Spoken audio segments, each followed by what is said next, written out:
Hey everyone, let's talk about generators. I'm going to talk about the generator that I've purchased and the generators that I've used before that have led me up to my most current choice. But let's not waste any time, let's get on with the video. As a reminder, you can always skip over the intro.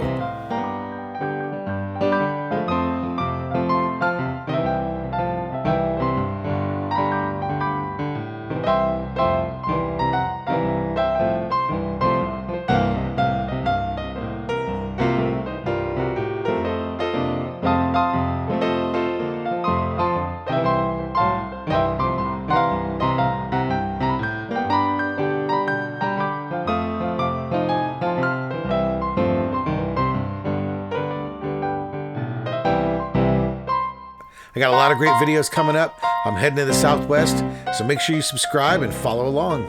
Let's not drag this out. What do I use today? I use a Honda EU3000 IS generator. This is an inverter style generator. It's ultra quiet. It comes with the eco throttle that when you turn on the eco throttle, it ramps down to a very, very low idle where you can have a very quiet conversation standing right next to the generator. And then of course, as the power needs ramp up, the idle starts to go up and up and up. And the next thing you know, it gets a bit louder when you're running a full load on the generator. The reason I went with the EU3000 is it's solid, it's reliable, it's quiet. I've used older and smaller versions of this generator in the past and had my issues, which I'll talk about in a second. And this is what led me up to this 3000 watt model. It's not the smallest generator, I'm going to admit. In fact, it's heavy as heck. This thing actually runs 130 pounds, and that's without the gasoline in it. It's a beast to lift up into the back of my truck alone, and it's, a little easier to bring down because, gravity is your friend. If I'm a bigger guy, I have to stretch before I lift.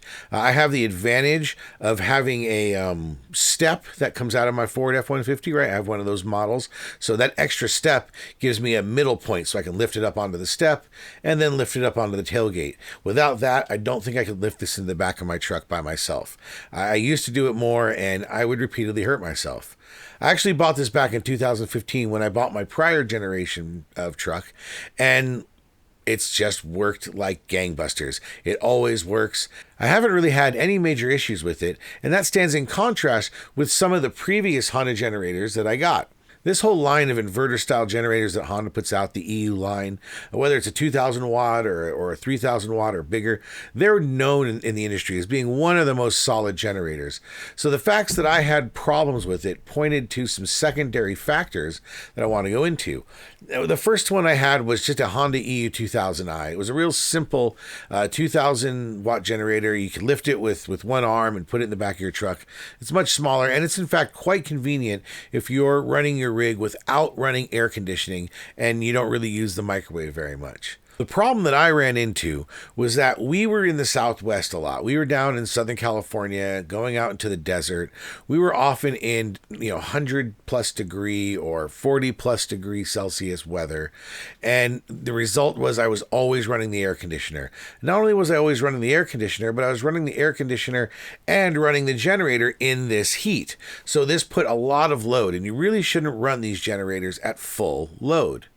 Yes, they're rated to go up to 2,000 watts or up to 3,000 watts, but they're not really meant to run like that all the time. I mean, let's face it, your car can go all the way up to red line, but it's not really designed for you to drive it day and night at just the red line all the time. You'll burn out your truck. The same reason you'll burn out your generator. And this is what we ran into. So the first one that I did do oil changes on a fairly regular basis.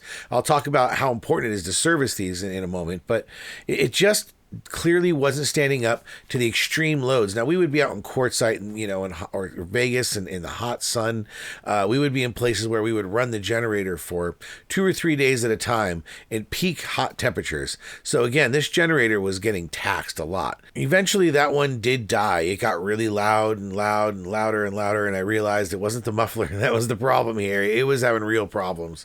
And so rather than try to deal with getting it serviced and all that, I was actually able to find fire sale it and get a decent buck back for it.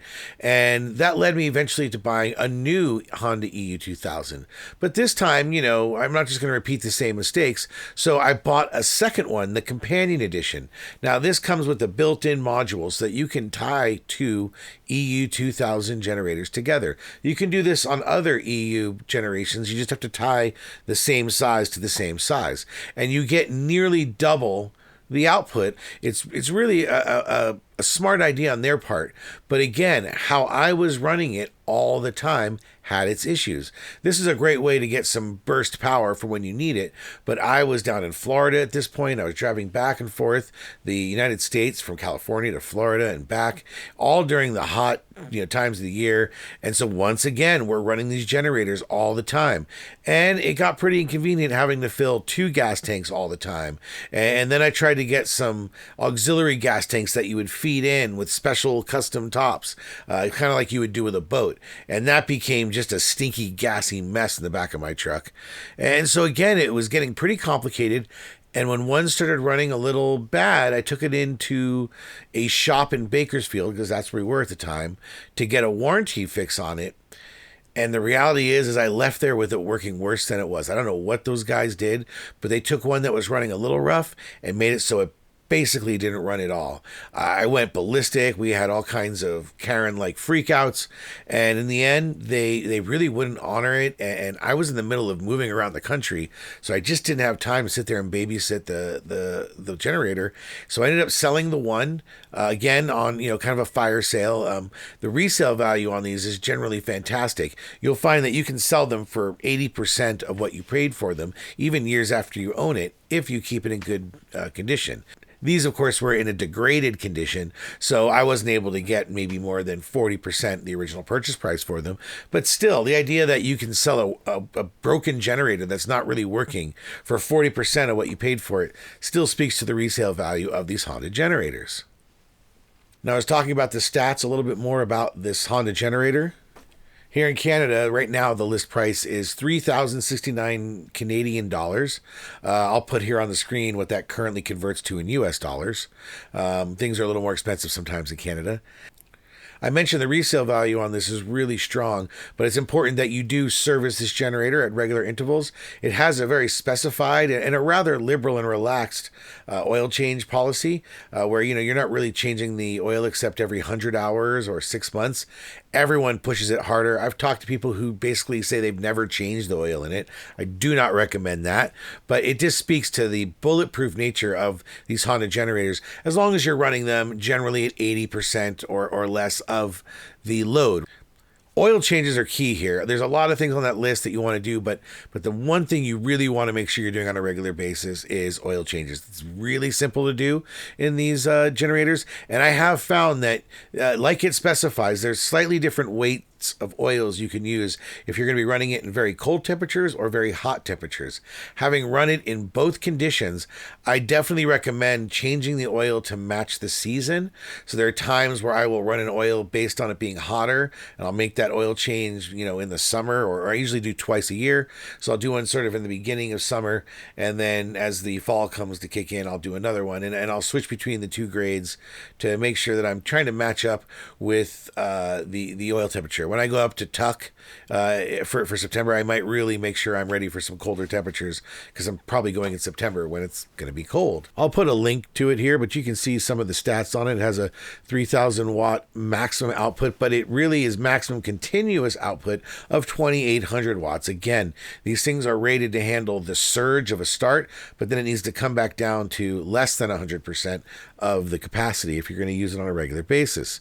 It has a few different kinds of receptacles, so you can plug directly into an RV on a 30 amp plug, or you can run a 20 amp traditional plug.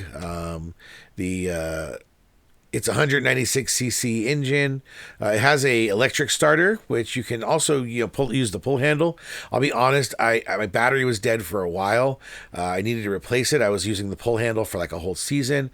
Then I finally got a battery. I put it in there and realized I forgot the nuts in my toolbox. I still haven't actually hooked up the battery. This thing starts on the second pull at best. Once I'm using it, you know, for the day, every time I pull it, it's a one pull system. The Honda generator is so solid, I don't even bother with the battery most of the time. I really should get it installed though before this next trip coming in March. You'll also notice it can hold up to 13 liters or around 2.86 imperial gallons. And it has no remote start capability. I think there might be a third-party thing you can attach to make it remote start, but some people go for the Yamahas and some of the other brands just because of the remote start. Now, I mentioned I bought this one in Canada. The other ones that I all bought in California. Now, I'm very much an environmentalist. I don't want to be spewing more into the sky than I need to, but I'm also a pragmatist who spent $3,000 on a generator and wants it to work.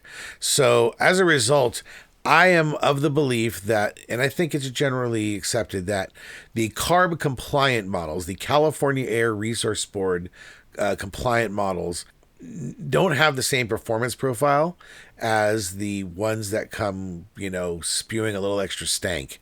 So, my generator here definitely has a little more stank to it than the generators that I used to have in the States, especially because I bought them all in California. So when I power this down, there's that extra little smell of sort of gas venting in the air. When it's running, I definitely can smell the exhaust a little more than the California versions of these. But for me, and I know it's stupid, the smell has a certain comfort smell to it. Smell! That gasoline smell! Smells like victory. It smells like, to me, the comfort of knowing that I've got a good, solid, inverted sine wave powering my trailer. And when I'm in that trailer, it's just like I'm in a regular apartment as far as using all the power. It's important to note that gas generators are going away.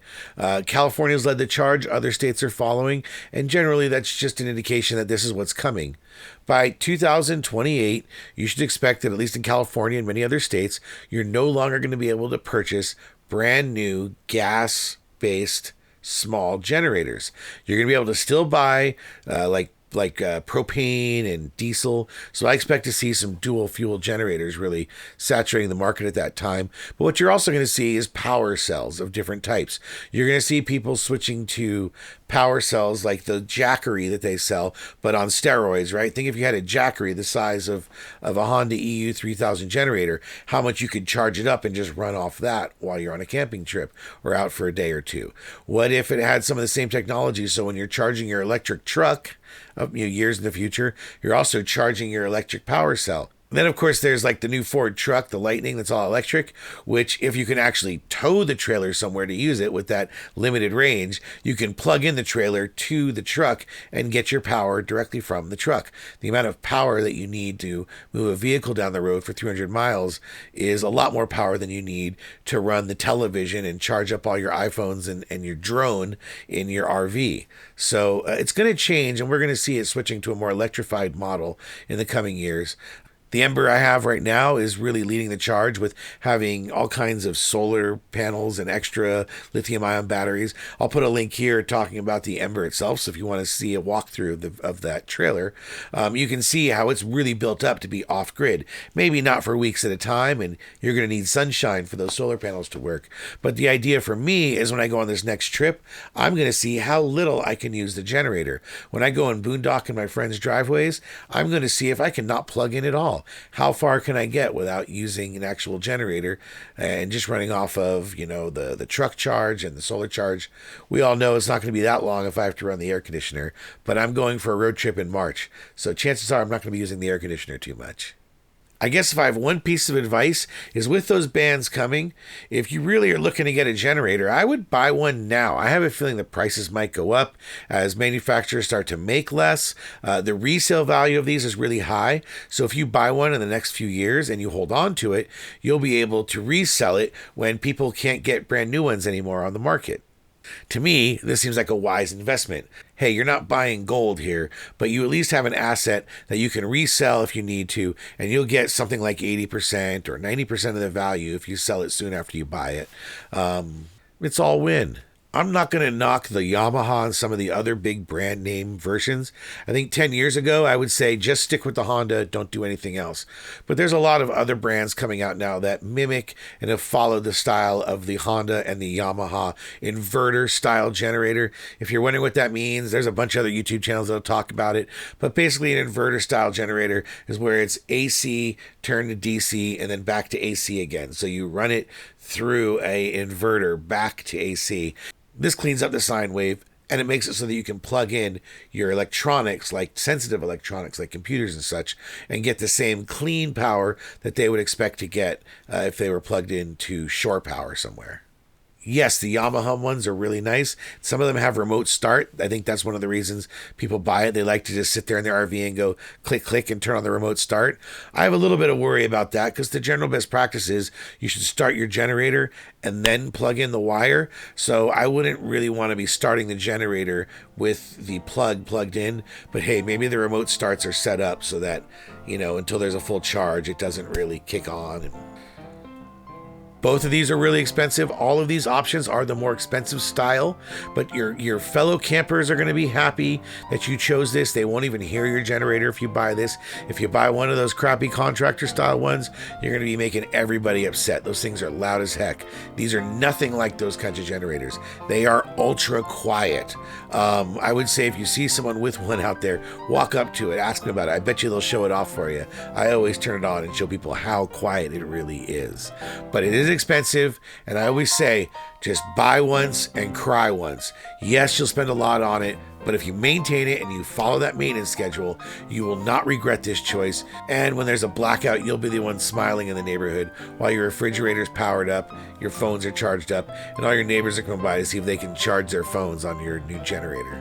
I'd love to hear what your choices are. What did you choose for a generator, and why'd you choose that one? Comment below. If you have any questions about this, you can always email me, RVingWithJoe@gmail.com, or you can comment below, and I'll answer your questions there. And hey, don't forget to subscribe. All these videos are for free, and the only thing I ask of you is that you click the subscribe button so I can get to 1,000. Thank you very much.